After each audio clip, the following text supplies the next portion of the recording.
Josep, estem en un entorn molt privilegiat, també molt protegit. Explica'm una mica on estem, és a dir, què tenim per aquí, què tenim per allà, aquesta protecció, més del 80% de protecció de territori. Sí, estem al Pallars Sobirà, on el 80% del territori està protegit. 80%? No. Sota figures com el Parc Nacional, Parc Natural, figures de protecció del riu, de diferents hàbitats, el qual això ens configura una manera de ser, una manera d'entendre la natura, l'entorn, sobretot de respecte. La paraula és respecte. De respecte cap al que fem i sobretot hem d'intentar no malmetre l'entorn. O sigui, la filosofia seria deixar-lo igual que l'hem trobat i si el poguéssim millorar seria la bomba. M'agrada molt el concepte, deixar-lo almenys com està i si podem millorar, millorem. Correcte. Això és Batlliu de Sort. Sort està aquí a prop, Batlliu de Sort és la zona i la bodega es diu Batlliu de Sort. I el vi que esteu conreant, la marca per entendre'ns, és Viu, amb B, amb B. Feu el blanc, que és un Riesling, feu el negre, que és un Pinot Noir. Aquest vi, quin vi és? Perquè, esclar, el món del vi no cal que t'ho expliqui. Hi ha tantes bodegues, tantes marques, tants vins, que és molt difícil dir, el meu és aquest. Quin és el Viu? Què és el Viu? Bueno, el Viu al final no és res més que, de la mateixa manera que parlàvem abans de territori, d'enclavament, o sigui, el vi té una característica que ens permet de dibuixar el paisatge, l'entorn dins d'una botella. El Viu no és res més que ficar un tros de Pirineu dins l'ampolla, preservant sempre criteris, doncs, molt bàsics com no utilitzar químics, no utilitzar productes enològics, o sigui, no transformar la matèria primera... Per tant, cultura orgànica, vi orgànic. Correcte. I et diria, allò de l'astrologia, allò de que ara està molt de moda aquests vins biodinàmics, fins a quin punt arribeu amb lo biodinàmic? Bé, això, nosaltres arribem allà on som capaços d'entendre el per què passen les coses. No diem que l'altre no sigui cert ni no toqui fer-ho, però hi ha coses que de moment doncs, encara no hem arribat. Sí que creiem en les llunes, en fer les coses d'una determinada manera, en uns determinats moments, i al final seria aplicar l'agricultura tradicional dels nostres avis i rebesavis amb el coneixement d'avui en dia. Ells ja ho feien, és a dir, les llunes eren importants, el recollien en un moment determinat, el plantar en un moment determinat, tot això al final no són més que els ritmes de la natura, els ritmes del temps, no? Del propi espai, no? Sí, al final és molt important respectar les pautes naturals dels processos, tant al món vegetal, com parlem de vinya, com al moment de l'elaboració. Avui sembla que tot ha de ser molt ràpid i hem d'anar corre i veremem al setembre o a l'octubre i al desembre ja està el vi acabat. Doncs amb la nostra manera de treballar això no és així, tot necessita el seu temps. Escolta'm, qui pren aquest vi? Quin és el vostre públic objectiu? Amb qui esteu pensant quan feu aquest producte? Bé, no és que pensem en ningú en concret, senzillament pensem en fer un producte honest doncs, que pugui reflectir el que dèiem, el nostre territori, el nostre paisatge i que tingui una identitat.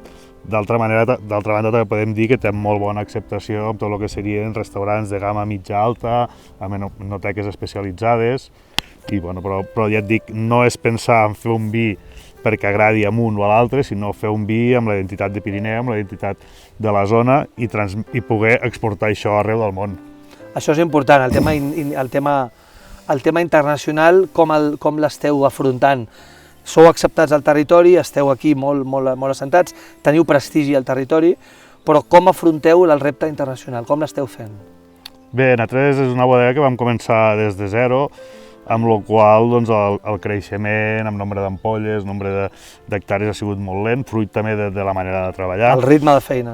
I llavors anem creixent a poc a poc, amb la qual cosa el mercat internacional l'hem anat afrontant mica en mica, però sí que és cert que tenim mercats importants, treballem amb Austràlia, amb Anglaterra, amb Bèlgica, amb França, Andorra, que sempre ens el deixem perquè sembla que sigui de casa, està molt a prop. Però és més tercer país que no França i Anglaterra. I anem fent, estem contents. Escolta'm, reptes de la bodega, reptes de la marca, allò, una mica la carta als Reis, somnis, quins reptes teniu?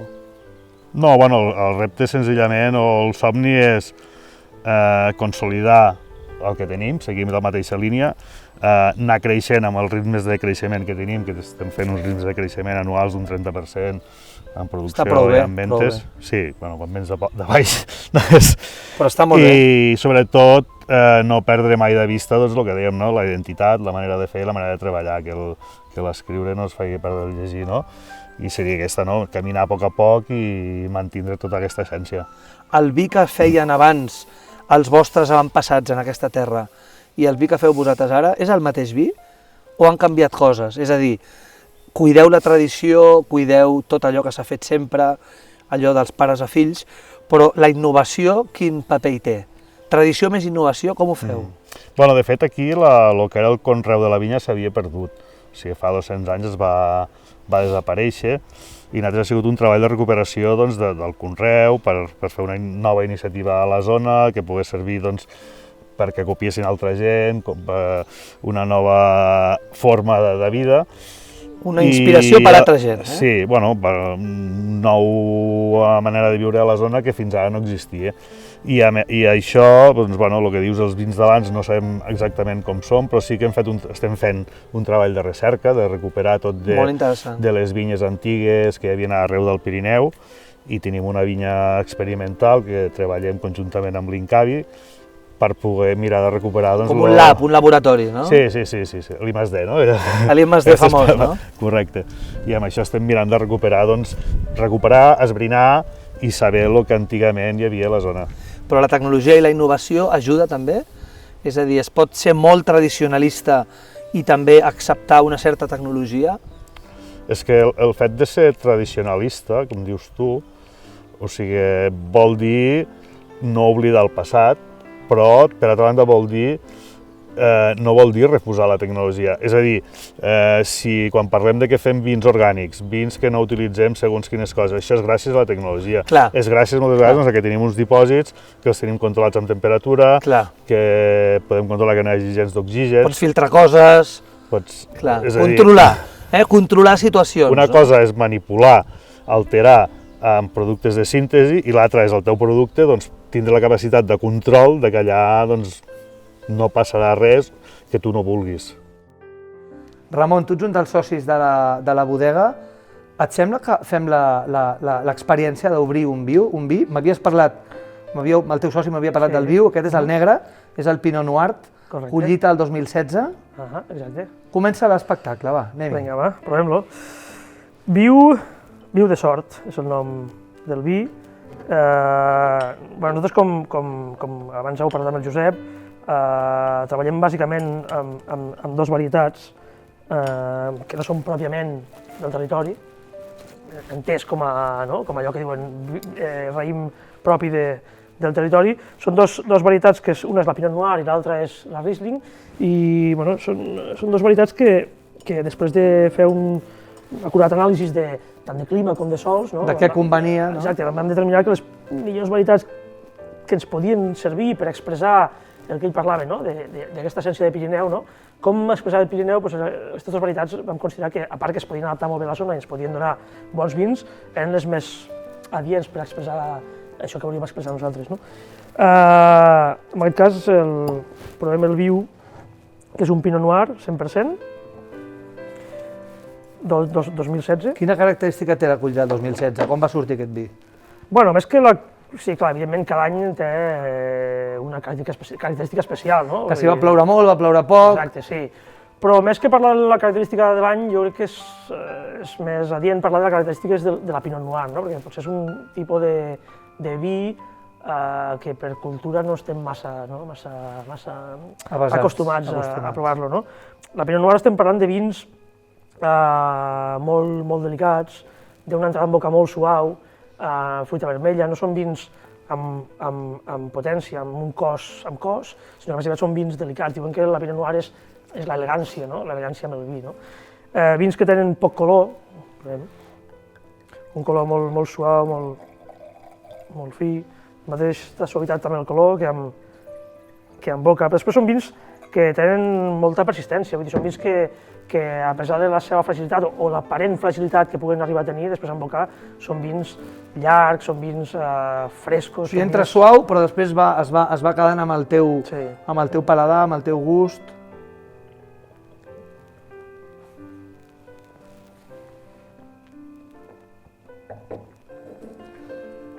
És un vi per gent clàssica, salut, per gent jove. Qui aprecia especialment aquest vi? La nostra esperança és que el pugui arribar a apreciar a tothom. No? Jo no l'encasillaria. Jo penso que sí, el nostre és un tipus de... És el que et deia abans, no? És un tipus de varietat de raïm que potser no estem acostumats, però perquè tradicionalment no és un tipus de varietat que estigui molt arrelada al territori. Però no per això d'aquí vol dir que sigui més apta per un sector determinat de gent, no? Ni per gent jove ni per gent gran. Jo penso que quan la gent el prova i la gent el disfruta, acaba sent un vi per tot tipus de públic.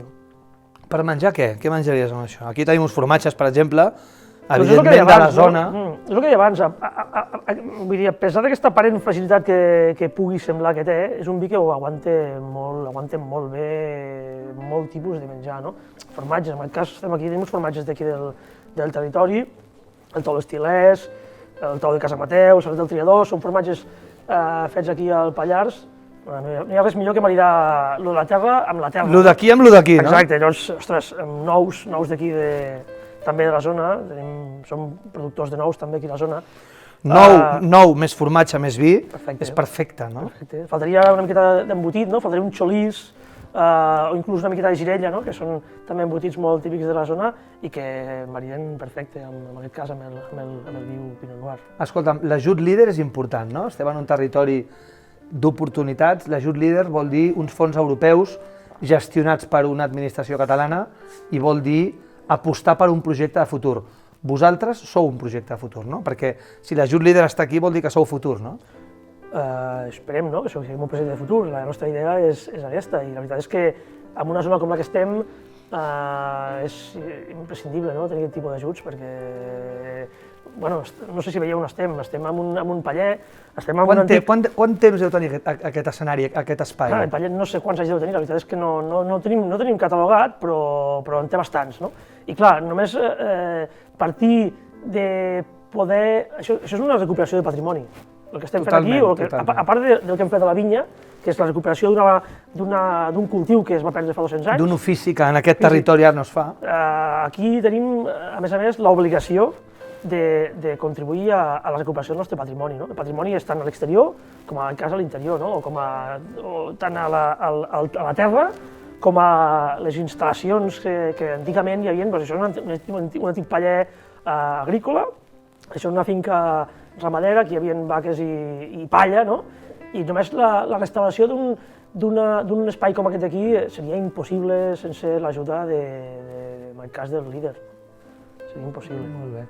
Doncs llarga vida al viu i que els fills dels fills dels fills puguin seguir amb aquest camí que heu obert vosaltres. Esperem, i no cal que esperem tant, vull dir, una de les nostres grans il·lusions és precisament que aquest camí que nosaltres hem encetat l'aprofiti algú altre del territori i que neixin noves experiències. Sou inspiració d'altres iniciatives per dir, en aquest territori és possible treballar amb això. Sí, jo penso que estem obrint una alternativa que fa uns anys no hi era i si algú més la pot agafar i la pot seguir, doncs encantadíssims, com més serem més... El territori és generós per acollir totes les vinyes que calguin. I tant, i tant. Un plaer. Salut.